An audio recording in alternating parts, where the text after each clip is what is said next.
Hello everybody, Troy Deutmeyer, Pioneer Field Agronomist here in Northeast Iowa with another 2025 customer winter agronomy update videos. We just finished up doing our customer agronomy updates here about a week ago and had some requests from folks saying, hey, I wasn't able to make it. Can you do some quick videos on what you guys discussed? So here's another one. And this one is kind of about soil fertility and nitrogen efficiency when you have a good balanced nutrition program as well as good soil biology working for you. Now, the first slide here that I'm going to show you is essentially the Pioneer Yield Pyramid that we created here in Northeast Iowa about 10 years ago.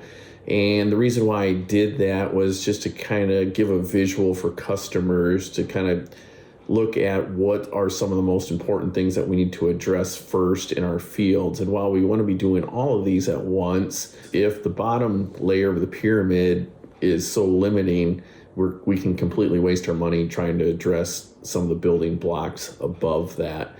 And I guess before I get started on going into some of the data slides here, we've kind of seen over the years that around a 30 to 35 part per million phosphorus level on your Bray 1, as well as about a 200 part per million on your potassium. And probably if you can get it up to 225 or 250, maybe even a little bit better, but if we can get it at least up to 200, you're going to see some good things happening in your field. And so what I'd like to do is just get into essentially a very neat study that I saw come from my counterpart in Wisconsin that the University of Wisconsin did. And it kind of echoes what we've been seeing here in Northeast Iowa, especially when I have customers ask me, Troy, how much nitrogen should I be applying to my corn crop? And like any good agronomist, the answer always is, well, it depends.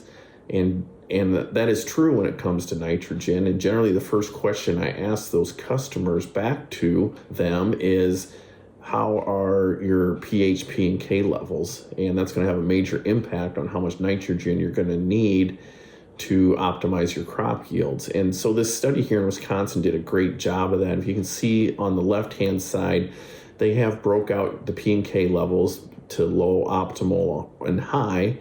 And then they also have, the phosphorus, the Bray 1 phosphorus, as well as the malic potassium. And if you remember from the previous slide, we're wanting to be at least in that 30 to 35 part per million on the phosphorus and around, 200 to maybe 250 on the potassium. So the high side is kind of exactly where we want to be according to our findings in the Pioneer Yield Pyramid.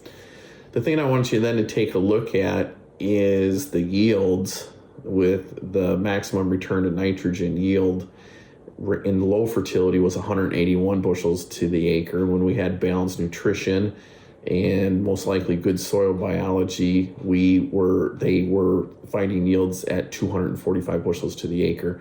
So that's a 64 bushel increase by having adequate soil fertility. Now, the next column that I want you to look at is the maximum return to nitrogen rate in pounds per acre of nitrogen applied. And you can see when they grew 181 bushels to the acre, it took 226 pounds of nitrogen to grow those 181 bushels. When they had a balanced soil fertility program and good soil test levels, to grow those extra 64 bushels, it actually took 22 less pounds of nitrogen to do so. 22 less pounds of nitrogen to do so. So think about that for a minute. Not only did we gain yield, significant yield, but they actually reduced their nitrogen rate to get that higher yield. And this is what we see constantly here with our customers, is that when you have good soil fertility, we can definitely lower our nitrogen rate and have much higher nitrogen use efficiencies. So when I ran the math on this at 450 corn and 40 cents per pound of nitrogen, you can look at the math, but to wrap it up, it was almost a $300 per acre difference in gross. And that's just for one crop. So a lot of times people will challenge me and say, Troy, you can't afford to build soil fertility levels. And I guess I challenge people on that, especially on owned land and stuff that you're going to have a long-term lease on. And so again, in that study there, in the low fertility, they had to use about 1.25 pounds of nitrogen per bushel. And in the solid fertility, where we have the Pioneer Yield Pyramid recommendations, they only needed 3 pounds per nitrogen. And we see this very commonly with the customers that I work with, and some of our extremely high yield fields that are running 300 plus bushels to the acre. Our nitrogen use efficiency is sometimes down as low as 0.7. Now, the other thing that I want to point out, over the years, you probably have seen a chart like this come from, say, Iowa State, or depending on where you're from, your university, showing you different soil test levels, and then the yields that can be expected within those soil test levels. And one of the things that I want to point out is, as we go from low testing soils up to maybe optimal or even very high testing soils, look at the variability in the data points. Even in the low end of what Iowa State considered the optimal, you may still be expect 10 to 15% yield variability. And as we move toward that higher end of optimal and getting into high, you can see that there's very little yield variability. Now, Iowa State recently updated its recommendations, and it's kind of more in line with what we've been saying over the past few years. Their optimal level is now up to about 220 part per million. And again, the updated chart shows just that. As we get to about 220 to maybe 250 part per million, we essentially get rid of the variability in yield. So this tells us we can stabilize our yields from year to year by improving our soil fertility, having it balanced, and that in turn creates better soil biology, and everything just starts working together. So just something that we see year in, year out here in Northeast Iowa, and it was fun to see. The University of Wisconsin had a research site, for 14 site years, so it's a pretty darn good data set, kind of showing what we've been seeing here for numerous years in Northeast Iowa.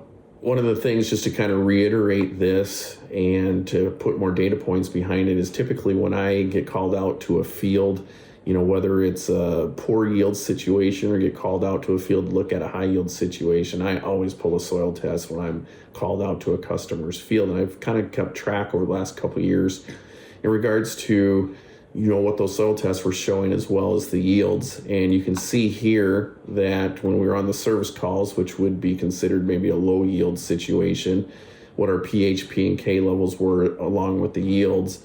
And then also, the high yield situations, what those soil tests were and the yield differences. And they fall almost exactly in the same boat as what the University of Wisconsin data showed. So I'm going to wrap up here, because we know that a lot of our land is rented from year to year, not only just here in Northeast Iowa, but all across the Midwest. And we know that we can't afford to build soil test levels knowing that we might not have that farm in a year or 2 or 5 years down the road. So what can we do to try to optimize yields and profitability there? And the one thing that I continue to see very frequently on thousands and thousands of soil test acres each year is that the soil pH is off. And the chart there on the right shows, depending on the soil pH, a lot of your fertility that you have applied, or potential fertility that's in the soil, as well as microbial activity, is just wasted. A lot of times we're seeing mid 5s to even low 5s on soil pH levels, and you can see we're wasting anywhere from 25 to 50% of the fertilizer that we apply. Now, the one quick reminder is there's going to be 2 pH columns on your soil test results. The soil pH is going to tell you yes or no, do I need lime? And generally for us in Northeast Iowa, if it's 6.3 or less, we're going to be wanting to apply some lime. So that's the soil pH column. Yes or no, do I need lime? The buffer pH column is going to tell you how much to apply. And there's charts out there to help you with that. Another thing is, on our low fertility soils, let's make sure that we choose the right hybrid, more of a defensive kind of type hybrid, keep our seeding rates in check. And, there's no reason to be trying to be aggressive with seeding rates when the nutrition is just not there. And then finally, anytime that we can ban nutrients in these low fertility fields, we can find a higher return on investment for that nutrition compared to broadcast, because it's there available to the plant, because not as much gets tied up in our soil colloids. So that's what I had for a quick fertility update and nitrogen use efficiency. If you have any questions, be sure to contact your local Pioneer sales agronomist. Thank you. That concludes this Pioneer Agronomy video podcast. Visit our page on Pioneer.com and follow us on Twitter and Facebook for more agronomy insights.